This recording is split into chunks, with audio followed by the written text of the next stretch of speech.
Tier S, no questions asked.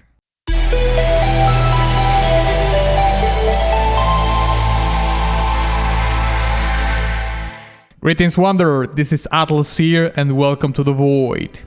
Today, we are going to talk about the awesome things about Dark Souls Remastered as told by you. That's right, because yesterday, I asked you in my community tab, what are the most awesome things about Dark Souls Remastered? I'm really looking forward to discuss this, so let's jump right in. Brian Plemmel. The interconnectivity, the fact that so many areas connect to each other without feeling out of place to make such a realistic world is amazing to me. Yes, I would agree to that. I think that one of the most brilliant things about a Dark Souls Remaster is how interconnected the world is. I'm not sure if that characteristic branches from level design. I would assume that it is, but you know, I absolutely completely agree with this. Very specifically because, you know, you get a glimpse of this when you go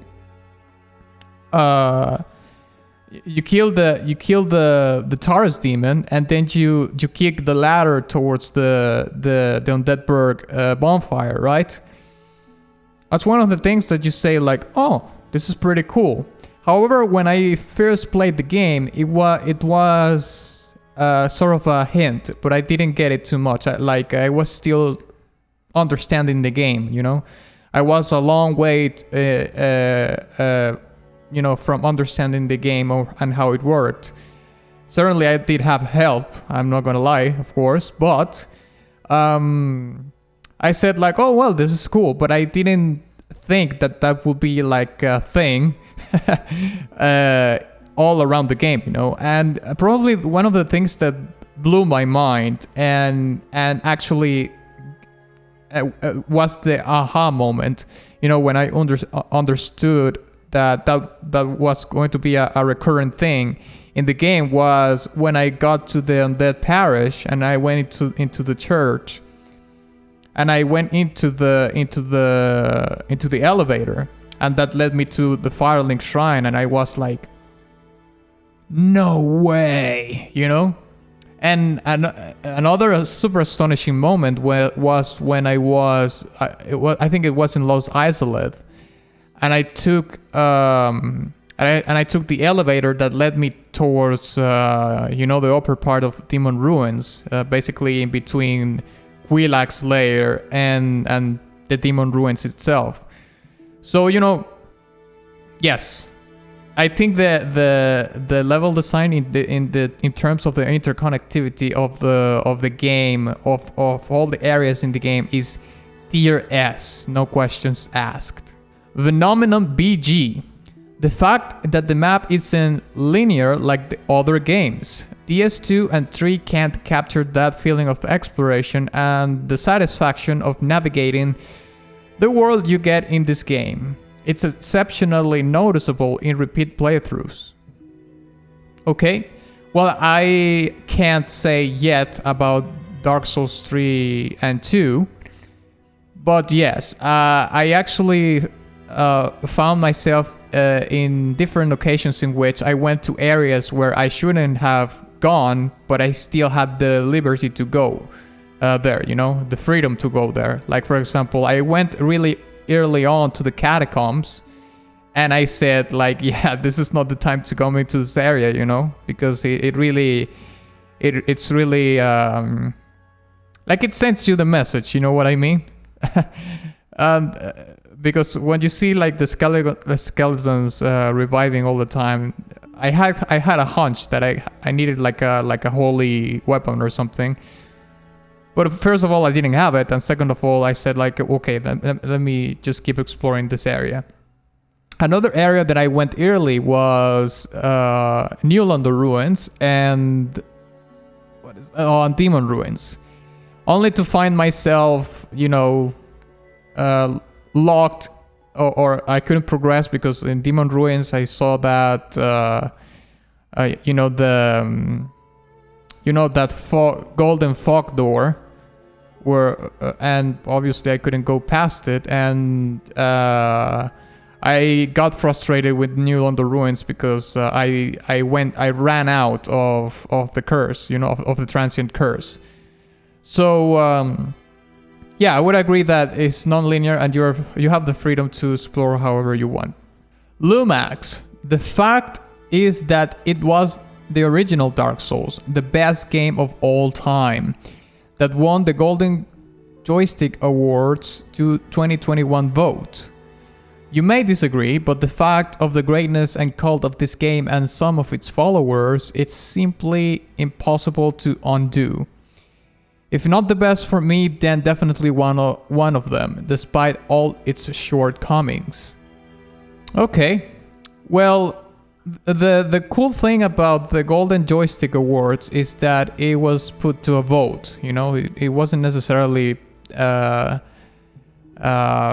sort of a bureaucratic sort of thing where only a couple of people decided that was the case. You know, people are all around the world, I suppose, was involved in the voting of this. I mean, I still have to play it a little bit more, but I'm going to say that yes, it's one of the best video games that I ever played in my life. I don't know if that's going to be enough to say it's the best game of all time, but it's certainly one of the best games of all time, you know? So maybe that's as close as it comes, you know, but we'll see what happens.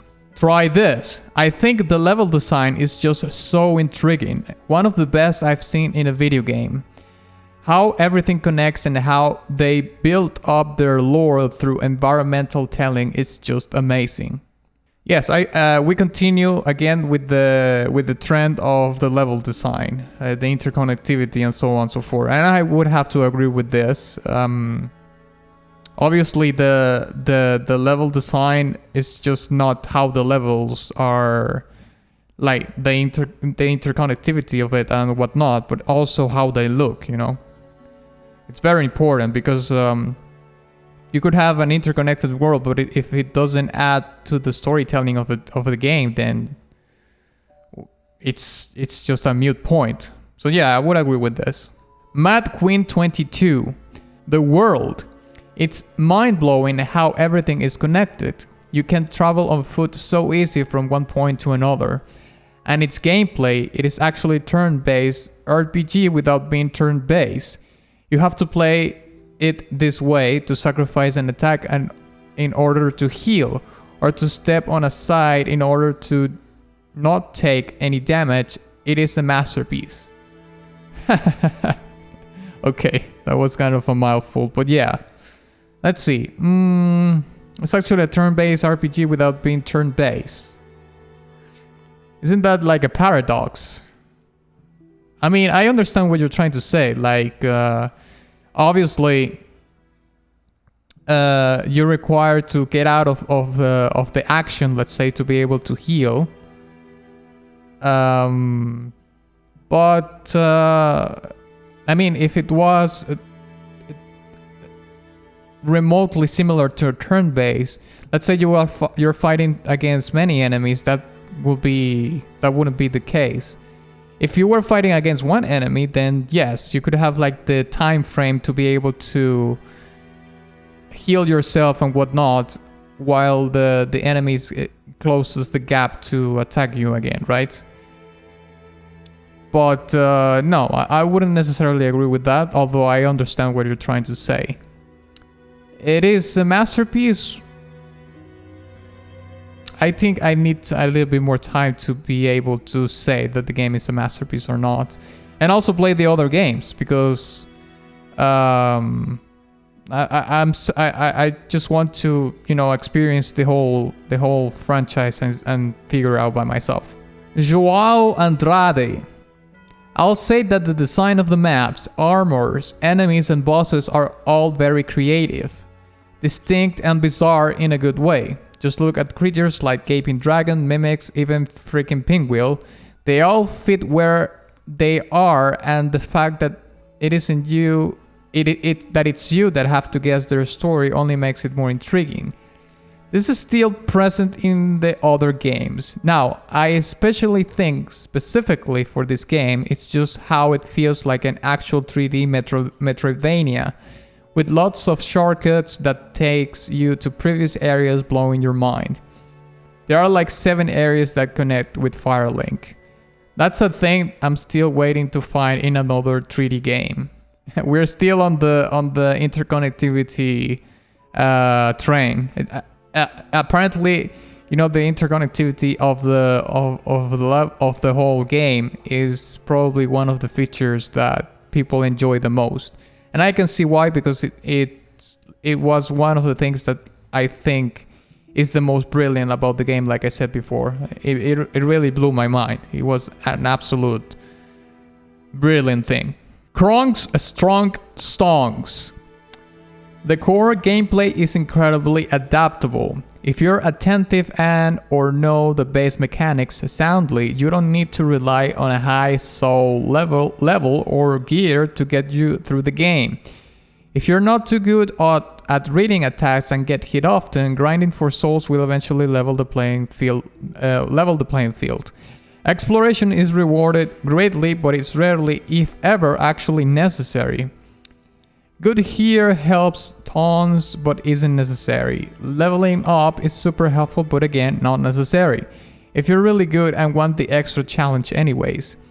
The sheer adaptability of the core gameplay is what gives the game its readability, and FromSoft knows it.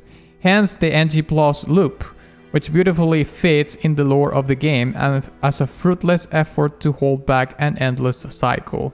Okay, well, I agree with the thing about the exploration, you know.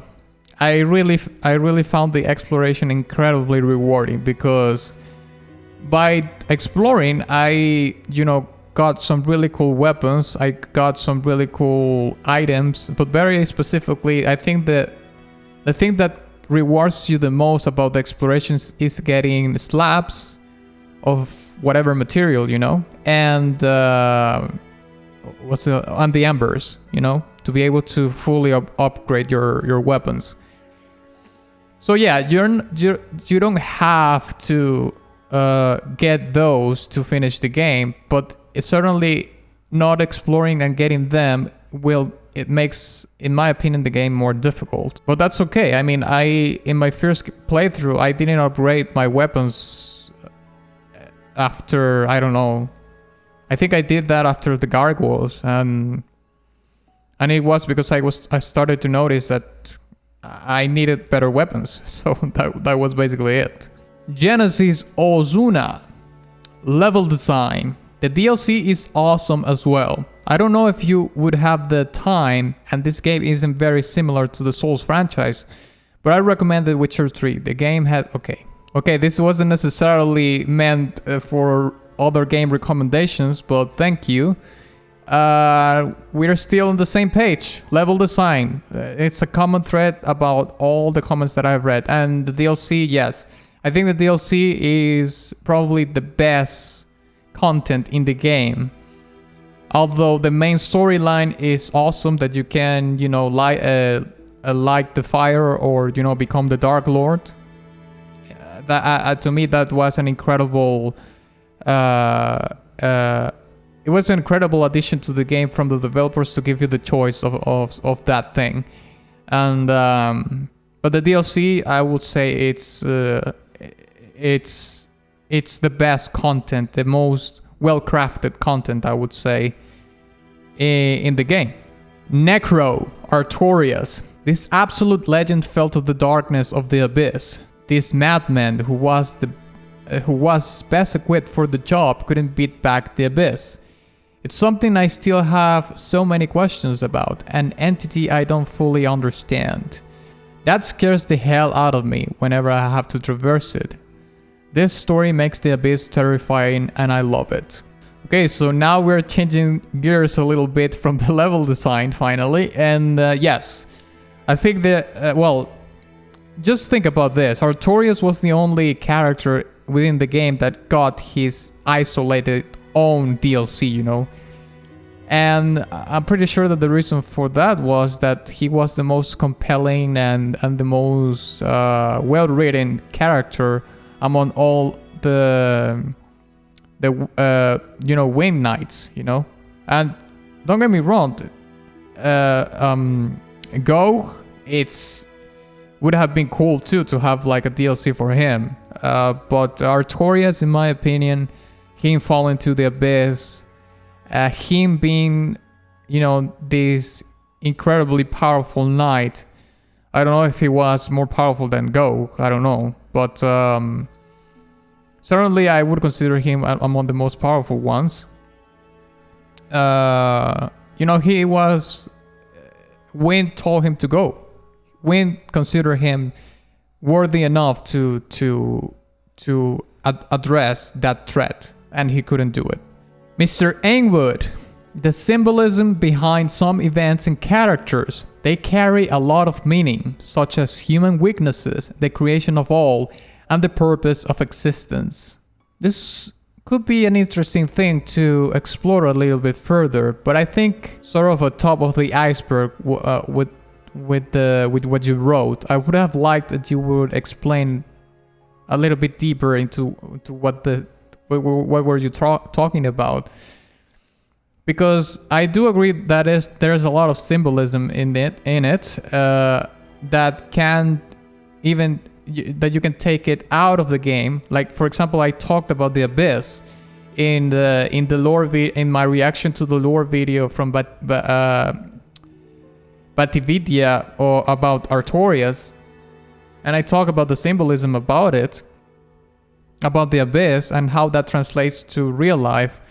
And I think that actually applies to the fire, the whole fire mythos that is in the game. You can't translate that into the real world, but I'm probably going to save that for another video. Carbon fiber carpet. Might be unpopular, but the combat and movement controls. Yes, they may be a bit clunky, but the Dark Souls game make moving and fighting with your character just feel right. There is weight to your movement. Okay, I have seen people complain about this. I particularly don't have like a strong opinion about this, to be honest. I'm gonna have to wait and see if the movement is better in the other games. But yeah, I don't really have a strong opinion about this. I felt the controls were fine. What gets in your way to playing the game properly is the camera. Sometimes it's absolutely atrocious how the camera behaves. You know, when you're in close quarters, you know, you get a wall in front of you and you can see what you're doing. That's the kind of things that it doesn't matter if you have a flawless movement in the game. That's just going to hinder all of that, you know. It's going to be a moot point. So yeah. Okay, so I'm going to read one last one that actually is not from the community tab, but from Discord, and this one comes from Velshin, which is one of the most active members in my Discord. And the comment says, it makes the player interpret the story with his own understanding, which is why we still have players theorize to this day about Dark Souls, even though the game is 10 years old. This is an excellent point, because, you know, now that I completed the game, I've been devouring videos about Dark Souls, the first one, of course, first game. And yeah, you have so many videos of people just talking about the first game still, about the lore and whatnot. Because I suppose that's the brilliance of the story, right? And the way it was told. It's that it gives freedom for the people to make their own. It's sort of the thing like what happens in Warhammer, in which you're encouraged to make your own lore. Now, of course, this game doesn't necessarily encourage you to make your own characters within the game and whatnot, but it does encourage you to make your own story of what the characters are and whatnot, right? For example, and that I explained this very much in detail about, for example, what I think about the story of Artorias is, and you know, the whole DLC part of it, which I'm gonna leave it in this card right here, by the way, in case you want to check that out. That's one of the things that this game does. All the things that I talk about in that video is what this exactly this phrase is about. Thank you very much for watching this video. If you enjoyed it, please give it a like and share it with your friend. Also, please don't forget to visit my Patreon, my Ko-fi profile, and my Ko-fi store in case you want to support my work further, and my Teespring merch shop. And of course, ex nihilo nihil fit.